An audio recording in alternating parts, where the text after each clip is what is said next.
March 28th is the anniversary of Wong Kim-ark versus United States. In this video, we're going to talk about who Wong Kim-ark is and what makes his court case so important. Wong Kim-ark was a Chinese man born in San Francisco around 1870. He lived there with his family until 1877, when they all left for China. Shortly after, Wong returned to the United States to live with an uncle after he finished his basic schooling at age 10. He would eventually make another trip back to China at age 20 to get married. In 1894, at around the age of 24, he decided to make a trip to China. When he returned a year later, though, he was detained and slated for deportation under the Chinese Exclusion Act of 1882, which was passed to try to keep Chinese immigrants from entering the United States and prohibited them from becoming U.S. citizens. Wong said the act didn't apply to him. He wasn't a Chinese immigrant, but he was a citizen. He was born in the United States. And so Wong appealed to his deportation. The administration at the time argued that Wong could not be a citizen. His parents were not citizens of the United States.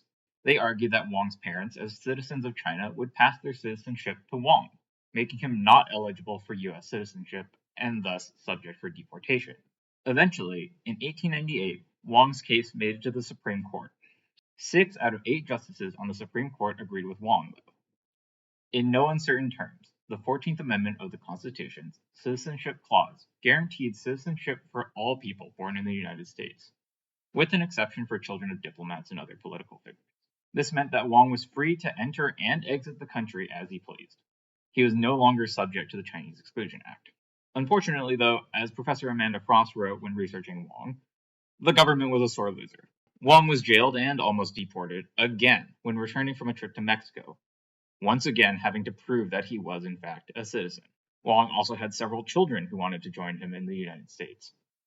His eldest son, Wong Yuk-fun, immigrated in 1910 and was detained on Angel Island. There he was interrogated about whether his father was Wong Kim-ark. Yuk-fun and Kim-ark didn't have matching testimonies, though, which led to Yuk-fun being deported.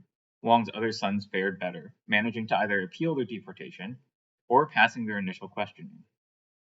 Wong Yuk-jim, the youngest son, who was 11 at the time he arrived in the United States, eventually made the U.S. his permanent home, and he even served in the Merchant Marines during World War II.